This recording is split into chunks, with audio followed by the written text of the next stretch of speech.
Olá, pessoal! Hoje eu vim trazer o segundo episódio da nossa série LGPD aplicada às relações de trabalho. E hoje eu vim tratar especialmente sobre a admissão. E eu vou combinar com vocês de novo que eu não vou trazer nenhum conceito, nenhum fundamento, nenhuma base legal, nenhum princípio dessa lei, da LGPD. Eu vim trazer aqui aspectos práticos para você visualizar aí como que fica essa aplicação da LGPD no seu dia a dia, no dia a dia da sua empresa. E eu separei duas questões aqui que eu acho importantíssimas. A primeira é falar sobre a ficha de registro. Para você fazer uma ficha de registro em que não vai contra a LGPD, é necessário e importantíssimo você pensar em fazer um mapeamento de dados antes de submeter os dados dos seus empregados nessa ficha de registro. Como assim? Você vai fazer um mapeamento, você vai pensar que dado que eu preciso do meu empregado efetivamente para poder manter esse contrato de trabalho aqui junto com ele. Por exemplo, as obrigações legais. Você tem que fazer cadastros, registros e prestações de contas frente ao INSS, ao E-Social, às contas do FGTS. Então, assim, essas obrigações legais é o que eu te indico para você começar a pensar quais dados você realmente precisa. Depois de feito esse mapeamento de dados, você pode pensar, mas eu preciso, por exemplo, do estado civil da pessoa. Por que eu tô falando do estado civil? Porque dependendo do que você ofereça na sua empresa, você não precisa do estado civil. Quer apostar? Se a sua empresa não fornece nenhum benefício, por exemplo, plano de saúde, que é extensivo ao cônjuge, não tem por que você pedir os dados do cônjuge. Então, se a sua empresa não tem nenhuma política que alcance o cônjuge, não faz sentido você pedir esse dado. E além disso, se você tiver que pedir o dado do cônjuge, você vai ter que pedir um termo de consentimento. Lembra do termo de consentimento que eu falei no primeiro episódio? Você tem que pedir um termo de consentimento para esse cônjuge, para você utilizar os dados dele aqui no contrato de trabalho do seu funcionário. Então, assim, tem que pensar, tem que visualizar essa ficha de registro de uma maneira, assim, mais criteriosa. E por que que eu tô falando que tem que ser mais criterioso? Porque eu joguei aqui no meu computador, antes de gravar esse vídeo, modelos de ficha de registro na internet. E aí eu verifiquei que tem vários modelos na internet que trazem uma porção de campos que possivelmente a sua empresa não precisa. Se você coletar dados em excesso, possivelmente você vai incorrer em alguma dos excessos da lei e com isso vai ser penalizado. A Autoridade Nacional de Proteção de Dados, ela vai ter essa fiscalização constante nas empresas. Então, quanto menos dados você puder ter na sua ficha de registro, e aí eu falo da ficha de registro, mas eu quero também falar no seu banco de dados em geral, melhor para você, porque você vai ter um controle maior e vai conseguir proteger os dados que você efetivamente tem de uma maneira muito mais completa. Então, falando sobre a ficha de registro, eu vi aqui no Google que tem ficha de registro com altura, peso, raça, origem.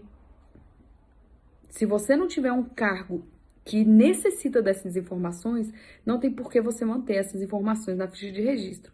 Então, para as contratações novas, novo modelo de ficha de registro. Para as fichas de registros que já existem aí na sua empresa, fazer essa triagem e fazer a adaptação do que você realmente precisa ou não para manter esse contrato ativo.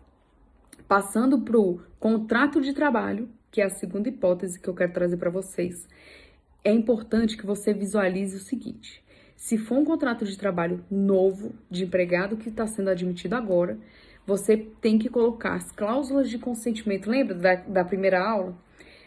No corpo do contrato de trabalho. Então, nos casos em que pede o consentimento, você coloca já no contrato de trabalho. Não precisa fazer aquele termo de consentimento à parte. Agora, se o empregado já está na empresa e ele já tem o contrato de trabalho dele, você só vai precisar fazer um aditivo contratual falando sobre esse termo de consentimento, trazendo as hipóteses e fazendo, principalmente nesses dois casos de consentimento, o checklist. Para se ele tiver que negar algum acesso a dado, você não inviabilizar o documento integral, somente aquele que ele falou que não queria que você tivesse acesso, que aí você consegue excluir da sua base de dados sem prejudicar o documento integral. Agora, presta atenção nisso. Se você tem empregados terceirizados que não necessariamente têm contrato com você diretamente por conta de uma terceirizada, por óbvio, a empresa terceirizada, você precisa fazer a conscientização deles frente à proteção de dados da LGPD. Lembra que eu falei no primeiro episódio que a cultura de proteção de dados tem que ser feita a todos internamente na empresa? Isso inclui o empregado terceirizado. Porque se ele vai tratar dados dentro da sua empresa, ele tem que saber como fazer esse tratamento. E ele tem que saber como fazer esse tratamento adequadamente. Não adianta só você fazer, falar como que tem que fazer, se de fato ele não tratar adequadamente. Então, essas ponderações são importantíssimas, mas eu queria trazer mais uma importante aqui para vocês. Se você tiver contratos com as empresas terceirizadas, não se esqueçam.